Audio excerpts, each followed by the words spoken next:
Allah subhanahu wa ta'ala buyurur ki: وَمَا عَلِمْتُمْ مِنَ الْجَوَارِحِ. Fikir verin, burada size bir misal diyeceğim arkadaşlar.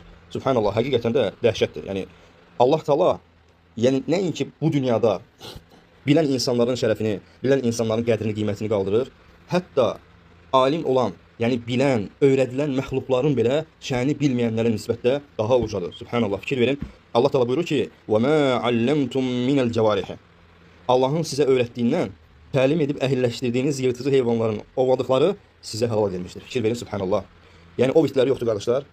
Şəriətdə, fiqhdə inşallah keçəcək. Hansı ki, əgər it, Allah özünüzdən irad etsin, əgər it öyrədilmişdirsə, ov bitirdisə, öyrədilmiş itdirsə ki, o gedib gətirdiyi ovu parçalamayacaq, ondan nəsə yeməyəcək, bu öyrədilib də, düzdürmü?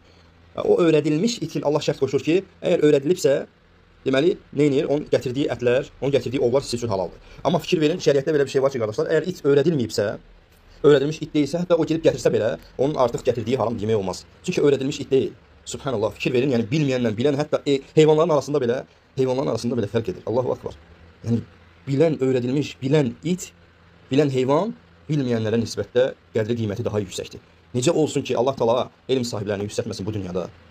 Yəni fikir verin, Allahu akbar. Yəni çox mühümdür bu. Yəni hansı ki onun bilməsi, o heyvanın bilməsi onu digərlərindən fərqləndirir. Və bu dünyada da siz elm tələb etdikcə, Allahın elmini öyrəndikcə, buna cəhd etdikcə sizin də Allah subhanahu wa ta'ala digərlərinə nisbətdə dərəcələrinizi qaldıracaq.